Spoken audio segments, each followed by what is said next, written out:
A nossa convidada escolheu ser escritora porque percebeu, com o tempo, que a única forma de ser tudo o que gostava de ser e viver todas as vidas que gostaria de viver era através da escrita. Sara Rodi nasceu há 34 anos no Porto. Escreveu a primeira obra aos 6 e nunca mais parou. Aos 20 publicou os 2 primeiros romances. Mãe de 4 filhos, é autora de mais de 20 obras infanto-juvenis. Passou pelo guionismo, em telenovelas e séries, enquanto era ghostwriter para algumas editoras e criou com uma amiga uma empresa que se dedica à publicação de obras personalizadas com edições limitadas. Acaba de estrear na ficção histórica com a vida trágica da rainha Dona Estefânia. Olá, Sara. Seja bem-vinda à Livraria Ideal. É um prazer receber-te. Já toda a gente sabe que tu começaste a escrever aos 6 anos, como uma professora que te pediu para escrever e tu escreveste o primeiro livro e nunca mais paraste. Quem era esta professora e onde é que está esse livro? Ela não me pediu, fui eu que resolvi fazer uma surpresa, porque ela incentivava muito a escrever, a transformar as minhas histórias. Imagino. Não, era a minha professora primária na altura, pois, agora no primeiro ciclo, agora na altura era professora primária. E eu tinha uma grande adoração por ela e de facto, com a ajuda da minha mãe, que era também professora primária, no final do ano resolvi transformar uma história, a partir de um sonho que eu tinha tido, transformá-la em livro e oferecer-lhe. Por acaso quero ver se estou agora este ano com ela, que ela está muito velhota, mas é muito, muito querida, é uma pessoa muito querida. Então esse livro ainda existe, se calhar, ou essa história? Provavelmente. Eu fiquei sem nenhum exemplar, porque naquela altura também não tínhamos tanta facilidade em fazer cópias, mas continuei muito engraçado porque eu vou muitas escolas atualmente com os meus livros infantis e começo sempre por contar essa minha história, até para incentivar as crianças com quem falo, também a transporem as suas histórias para o papel, porque é uma aventura muito interessante. E também é sempre bom lembrar este papel da professora, concretamente. Sem dúvida. E sobretudo também mais tarde os professores portugueses, que muitas vezes são, já têm recebido muitos convidados, que são, sem dúvida, os professores que deram aquele impulso E que podem fazer toda a diferença no entusiasmo. Exatamente. Depois, eu já ao definir-te, ao falar de ti, falei também que eras ghostwriter. Isto é uma coisa que é escritor fantasma. O que é propriamente o trabalho de um ghostwriter? É muito simples. Nós lidamos com um autor, eu faço muito, sobretudo, livros técnicos. Uma ou outra biografia, mas sobretudo livros técnicos, portanto, pessoas que têm uma mais-valia, algo para dar ao público, mas que não têm essa capacidade de escrita, portanto, não é esse o seu caminho, o seu percurso. E, portanto, aquilo que eu faço é ser o canal daquilo que eles querem transmitir e eu transponho para o papel, transformando aquilo num livro com coerência, com princípio, meio e fim, e, portanto, legível para quem o vai ler. E, nesse sentido, é uma experiência muito gira, porque aprendo muito. Cada livro é um livro e eu acabo por aprender algumas áreas técnicas que, de outra forma, não saberia. Mas, nesse caso, são, então, obras que não estão, no fundo, assinadas por ti, mas que são escritas por ti. Exatamente. Muito bem. Tu passaste pela televisão, fizeste uma série, és responsável por uma série de sucessos, de séries, passaram aqui na TVI, na concorrência também, nos Morangos com Açúcar, fizeste a segunda e a terceira série, uma série de Queridas Feras, uma série de novelas onde tu também colaboraste, e chegaste a fazer também documentários. A parte do guião é sempre um bichinho que também está dentro de ti, que tu gostas muito de fazer? Eu descobri o guionismo por acaso, porque fui estudar em Espanha e de facto eles lá têm uma grande tradição da escola do guionismo, e depois começou a surgir essa oportunidade de escrever novelas, e é muito giro, ainda que ao início eu tivesse alguma dificuldade porque eu gosto de escrever com liberdade, e nós ali temos uma série de regras, estamos muito limitados, quer em termos orçamentários, quer na própria estrutura do guião, portanto temos limites, mas é muito giro porque depois vemos a passagem para a televisão. Aliás, eu costumo dizer, o que me falta ainda fazer é que um livro meu fosse transposto para a televisão, porque de facto essa passagem, descobrimos como é que os atores dão vida às nossas personagens e como é que às vezes vão buscar coisas diferentes que nós nem nos lembramos, e tudo aquilo visualmente resulta, e é muito engraçado ver essa passagem do texto escrito para a televisão. Eu também falei que tu tinhas com uma amiga, uma empresa que vocês criaram há 5 anos, o Livro da Minha Vida. Exato. Aliás, a TVI fez uma reportagem no Cartaz das Artes, precisamente, sobre esta empresa, que é, quantas vezes não dizemos a minha vida dava um filme. Exato. E vocês pegam nisso, as pessoas podem ir ter com esta empresa, o Livro da Minha Vida, que está sediada em Tomar, e encomendar precisamente um livro de um casamento, de um namoro, de uma empresa, de uma família, para oferecer a alguém. E, portanto, as pessoas entregam fotografias, vocês entrevistam, recolhem testemunhos, e assim criam uma obra única, exclusiva, que pode ser só um exemplar, ou podem distribuir para os convidados, para uma coisa. Isto é uma empresa também que foi uma ideia, nos Estados Unidos há mais de 300 empresas que fazem isso, mas cá não, foi uma novidade. Cá não, surpreendentemente não havia ainda em Portugal, e nós começámos a perceber como é que isso seria possível de fazer, e de facto começámos a perceber que havia muitas pessoas interessadas nisto, sobretudo pessoas de mais idade, porque Portugal mudou muito nos últimos anos e que queriam deixar a sua história aos descendentes. E nesse sentido tem sido muito enriquecedor, porque eu tenho falado com pessoas de 80, 90 anos que têm histórias inacreditáveis, que nós hoje em dia nem acreditamos como é que elas aconteceram no nosso Portugal que nós conhecemos hoje. E nesse sentido, deixar essa história, eu costumo dizer que nós daqui a uns anos vamos olhar para trás e vamos perceber que também fizemos história, porque estamos a deixar uma série de produtos, de marcas, um registro, exatamente, que eu acho que vai ser bom para as próximas gerações olharem para trás e verem este Portugal. E as consequências disso têm sido avassaladoras. Há famílias que se juntaram outra vez. Já tivemos experiências incríveis. Quer pessoas que não estavam à espera, porque às vezes são as famílias que se juntam para oferecer a alguém. Tivemos um senhor de 80 anos que ficou meia hora sem conseguir falar, tiveram mesmo para chamar o INEM, porque foi complicado. E tivemos outras famílias que através disso se juntaram, porque também isto leva a alguma reflexão sobre a própria vida. Quando a pessoa pensa sobre ela, não é? Há coisas que se vê que se calhar não faz sentido, aquela zanga talvez... fazem espaços. Exatamente, já tivemos 2 casos de 2 famílias que se reconciliaram e foi muito, muito engraçado. É uma ideia muito, muito engraçada. Depois tu, como tinha dito, aos 22 anos, estreaste como escritora com A Sombra dos Anjos e também com este que eu tenho aqui, Frio. Aliás, isto é uma reedição já na tua editora Limivi, portanto, que vem do livro da minha vida, com esta história. E graças a esta história foste também convidada para a televisão, precisamente, como escritora revelação. O programa Acontece, de boa memória, e que fala do cruzamento de 4 pessoas também. É, no fundo, um romance que quiseste passar. A ideia que quiseste passar. Era, exatamente. E muito na visão deles, portanto, para percebermos que às vezes a visão do próprio não é aquilo que nós pensamos que ele está a pensar. E, portanto, eu neste livro que eu tentei fazer foi perceber como é que, primeiro, homens e mulheres pensam de maneiras diferentes, somos espécies diferentes, não há nada a fazer, e depois como é que aquilo que nós às vezes pensamos que o outro está a pensar pode estar completamente errado. E como é que nestes silêncios e nesta falta de diálogo, muitas vezes acontecem coisas que nos escapam. Encontros, desencontros, estes desabafos entre um homem, uma mulher, o marido dela exatamente. E a mulher dele. Um livro também que agora está em uma nova reedição. Será que A Sombra dos Anjos também vai ser reeditado também? Acho que não. Pensámos nisso, mas quando olhei para esse outro livro já achei que não fazia sentido, já não tinha tanto a ver comigo.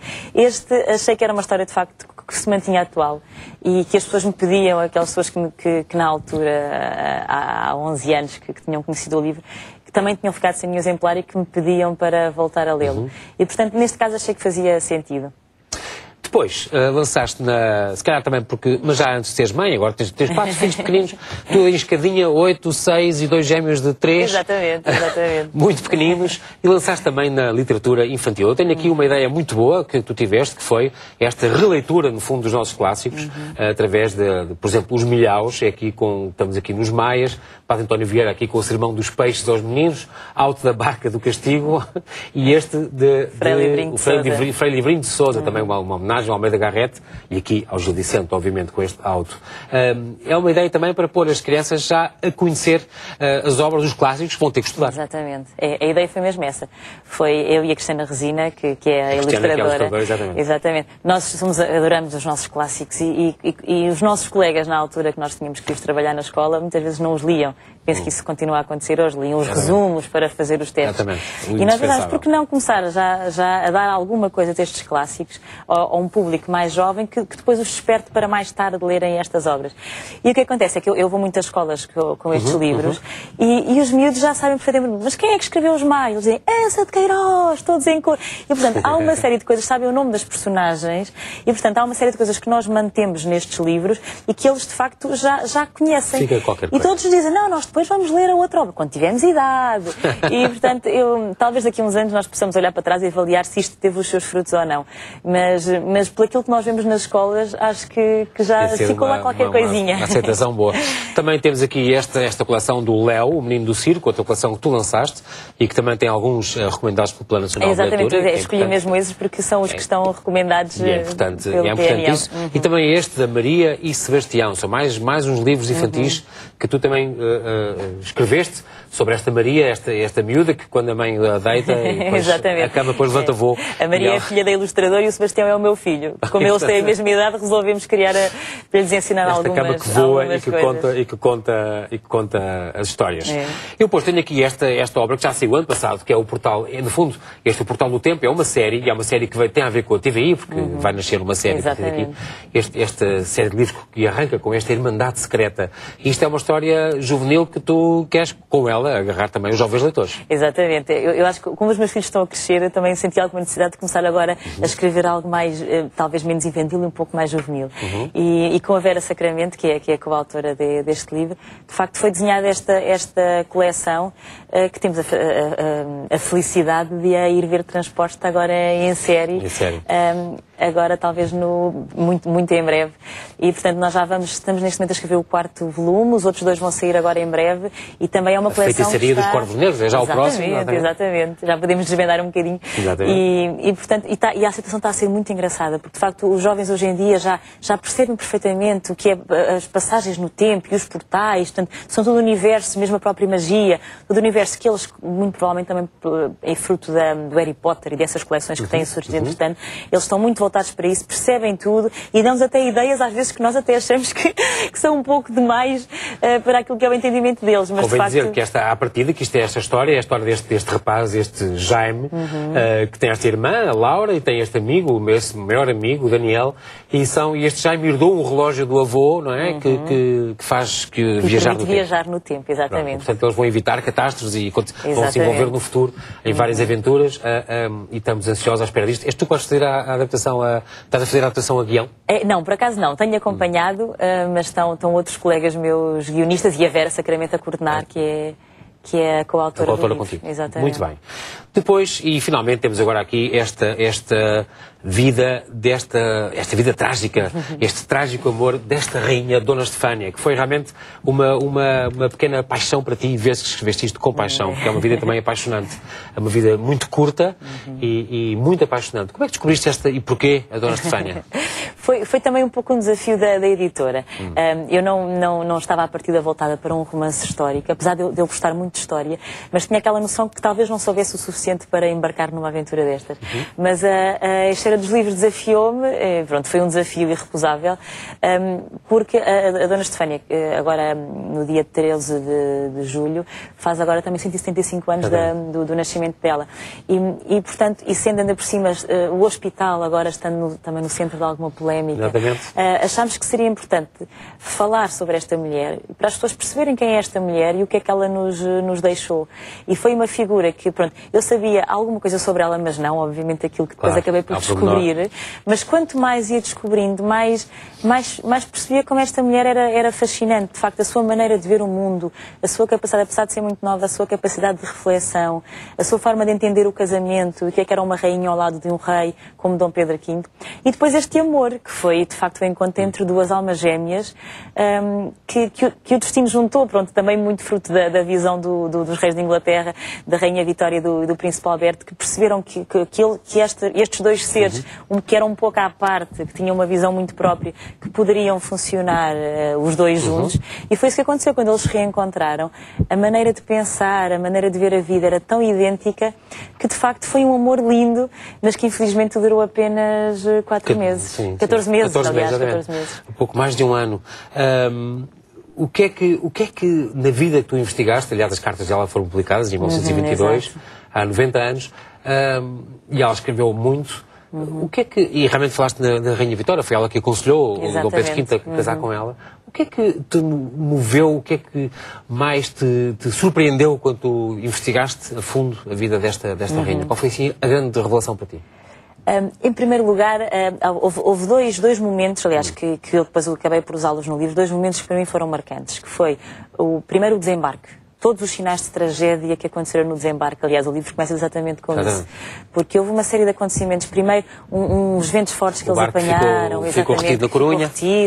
Depois, o diadema, que era demasiado pesado e que lhe provocou queda de gotas de sangue sobre o vestido, que lhe mancharam o vestido. Pronto, isto convém dizer, foi já no casamento, no dia a seguir ao desembarque? No dia foi mesmo no próprio dia do desembarque, exatamente. E ela foi na igreja de São Domingos, se não me engano? Na igreja de São Domingos, exatamente. O rei Dom Pedro V tinha um diamante com 4 mil diamantes. 4 mil diamantes, era um diamante, um diadema de facto pesado. E que lhe espetou na cabeça e que fez-la sangrar. Exatamente. E o povo reparou nisso. E o povo reparou, inclusive porque ela depois trocou esse diadema por uma coroa de flores. E portanto o povo, quando a viu com o sangue e com a coroa de flores, disse: esta mulher vai de capela, vai morta. Vai amortalhada já. Vai amortalhada, exatamente. Com o vestido de branco e com o sangue. Exatamente, portanto, por todo aquele aspecto era de quem de facto ia morrer.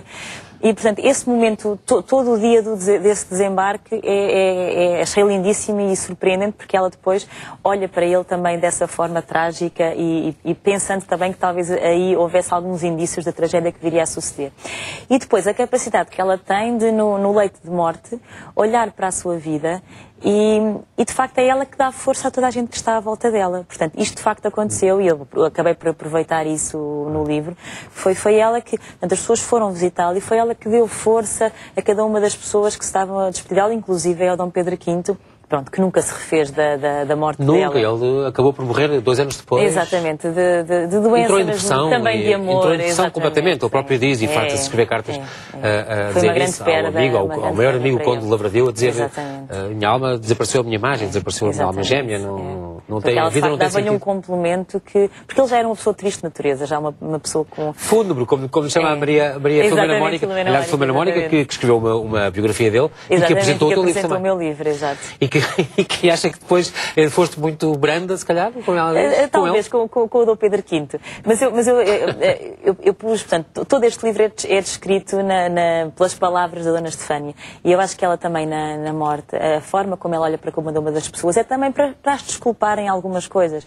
Portanto, ela faz uma despedida de toda a gente e nós sabemos que, provavelmente, quer dizer, eu não sei por experiência própria, não é? Mas eu imagino que alguém que esteja prestes a partir, a forma como olha para os acontecimentos também é diferente e há muitas coisas que relativiza e, portanto, foi também isso que eu quis tentar passar neste livro. E é também muito curioso que tu dedicas exatamente o livro a isso, a todas as pessoas que perderam alguém. Exatamente. Dás esse sentido, que é uma nota comovente sobre uma vida comovente também ao mesmo tempo desta rainha e que também tem envolta nesta polémica com o rei porque eram os dois tão almas gêmeas, tão amigas e tão etéreas, digamos, que dizem muitos historiadores, as opiniões dividem-se, que ela teria morrido virgem, que nunca teriam consumado. Portanto, há bastantes indícios nesse sentido. Exatamente. Inclusive, depois após a morte, portanto, houve mesmo um documento do médico que diz que o ímã estava intacto, portanto, que a partir daquelas seria mesmo virgem. Eles também, convém dizer que ela sempre foi muito impressionada, ela e o marido, pelo sofrimento, nomeadamente quando ela visitou, havia aqueles surtos da febre tifoide, nessa altura, e de cólera também, e quando ela visitou o Hospital de São José e viu muitas crianças a serem tratadas nas aulas dos adultos, como os adultos normais, e isso fez muita impressão. E então manifestou este desejo de criar então o tal hospital, que se chamou primeiro Hospital da Bem Posta, que está aliás agora em risco de ser esvaziado e de ser anulado e de acabarem com ele, porque vai passar para o novo Hospital de Todos Santos, lá na Parque da Bela Vista. E este hospital foi um grande desejo que ela teve de ter uma coisa própria para as crianças e foi uma coisa completamente, também quase em Portugal era inédita, não havia nada. Exatamente, e até porque este hospital foi construído pelos melhores arquitetos, portanto vieram profissionais de toda a parte. Especialistas. Exatamente, foi mesmo pensado para ser um hospital de referência e que estava aqui no nosso Portugal. Aliás, ainda hoje o Hospital Dona Estefânia é um hospital de referência nestas áreas pediátricas. E depois, e também é muito curioso, porque ela foi uma pessoa maravilhosa no sentido de boa, de bondosa, e deu o seu dote, aquela quinta da Bem Posta, eram terrenos dela, e deu para fazer exatamente para construir isso. E dinheiro, era uma pessoa muito generosa. E dinheiro mesmo, portanto ela deixou mesmo escrito que queria que o dinheiro dela, do dote, que fosse para a construção deste hospital, inclusive é o pai dela, porque depois esse dinheiro acabou por não chegar para o edifício que foi projetado, e o pai dela enviou também dinheiro para que o desejo da filha fosse concretizado. Que era o general prussiano. E, portanto, nesse sentido, toda a gente quis concretizar o desejo desta mulher que, de facto, não pensou nela naquele momento, pensou, de facto, naquilo que ela ia deixar a quem cá ficasse. E, nesse sentido, eu acho que foi extraordinária a força dela. Portanto, uma vida que... Porquê é que achas que, numa frase, é tão importante para nós conhecer as vidas das rainhas e, concretamente, desta Dona Estefânia? Porquê é que é importante? Neste caso, eu acho que nós, olhando para a história, também percebemos quem somos. E nós, para conhecermos também nós enquanto enquanto povo, eu acho que é muito importante nós conhecermos quem cuidou de nós, os nossos reis, também depois os nossos presidentes, obviamente os nossos governos. Mas, portanto, nesta altura, os nossos reis eram pessoas muito marcantes, que nos definiam enquanto povo. E esta Dona Estefânia, sobretudo, eu acho que pode ser um exemplo, foi um exemplo no tempo dela e é um exemplo nos dias de hoje. De facto, a maneira como ela deixa de olhar dela e olha pelos outros.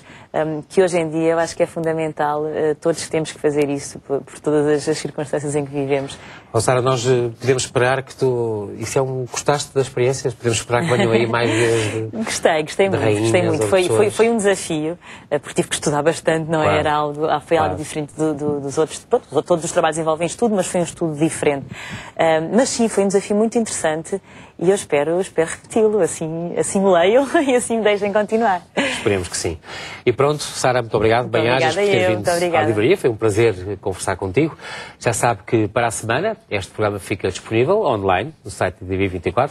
Envie as suas ideias, as suas sugestões para livraria.ideal@tvi.pt. Eu despeço-me aqui, em meu nome, de TV24, desejo boas leituras e já agora, porque não, aceito esta sugestão de conhecer pelas mãos de Sara Rodin a vida bela e trágica desta rainha Dona Estefânia. Despeço-me aqui, conto consigo para a semana, já sabe, juntos criamos bons momentos de leitura e de evasão.